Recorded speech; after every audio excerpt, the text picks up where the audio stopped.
What if matrack ang bahay mo dahil sa comments mo? Anong gagawin mo? Ako nga pala si Geraldine Cabrera Kapending. Oo, kilala mo ako dahil sikat akong influencer. You all know me by Jed sa aking channels. Taga Tarlac, Kapas. Pag naiisip ng mga tao ang isang content creator, ang akala nila masarap ang buhay namin. May pera na at sikat pa. Madami ding fans. Pero ang di nyo naiisip ay ang mga bashers na kinakaharap namin sa araw-araw. Madami din akong bashers. Walang content creator na walang basher. It's part of the job. Tanggap ko to. Pero marami tayong coping mechanisms. Iba't ibang ways dahil iba't ibang tao tayo. Yung iba, pinapatulan ng comments. Meron namang deadma lang.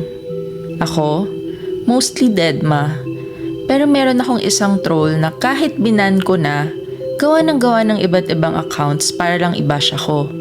Minsan, gamit niyang names ay Sarah Olivia, Cyril Keith, or Michelle Dungca.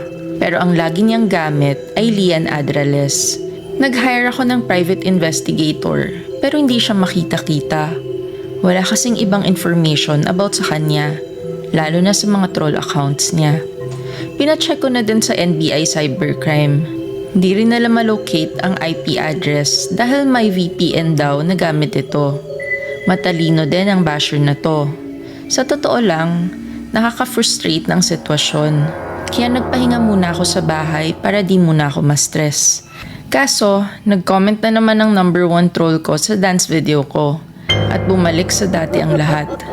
Stress na ako. Nasisiraan na ako ng bait. Kahit di ko basahin, sa sobrang daming comments niya, makikita ko pa din. Apektado na talaga ang mental health ko. Buti na lang, meron akong kaibigan na si Mirald. BFF ko siya. Isa siyang AI developer at gagawa niya daw ng solusyon ang problema ko. Pwede din daw niya itong ibenta kung sakali sa mga pulis if matapos niyang AI app na to. Akalain mo, ganito na kagaling ang technology natin. After a month, ipinakita niya sa akin at in-install sa phone ko ang AI app na to. Ang pangalan ng app ay Walter AI Hunting Tool. Magagamit daw to ng mga pulis at ng mga influencers like me. Kaya niya i-bypass ang VPN ng user at matrack ang exact address ng hater or basher kahit pa iisang comment lang yan. Kinukuha niya din ang profile ng nag-comment sa lahat ng social media platforms nito. Kaya full information at may pictures pa. At ilang seconds lang ito magagawa. Ako ang first user nito. Trinak namin itong si Lian Adrales, ang number 1 troll ko. At sa isang iglap lang, nakuha ng app ang address, taga Diliman daw sa Quezon City. At nakita ko ang picture niya. Kaya pala galit na galit siya sa akin ay dahil sabihin na lang natin na baka malaki ang insecurity niya. Ayaw kasing magbitaw ng mga pangit na salita. Pero alam niyo na kung anong ibig kong sabihin. Kinuha ni Mirald ang data at pumunta sa pulis siya. Tuwang-tuwa siya at mahuhuli na ang troll na to. Pero nagtataka siya bakit di daw ako natutuwa. Sabi ko, masama lang ang pakiramdam ko. Kaya siya na lang ang umasikaso ng pag-aresto. Sabi ko, balitaan na lang ako at uuwi muna ako sa bahay. Kinagabihan, pinuntahan ni Mirald kasama ang pulis ang bahay ng troll sa QC.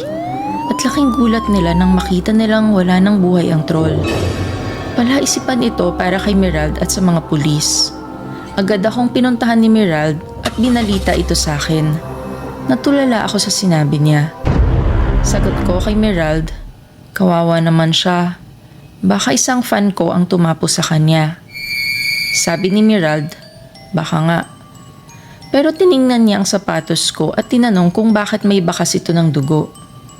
Di ako sumagot at ngumiti na lang.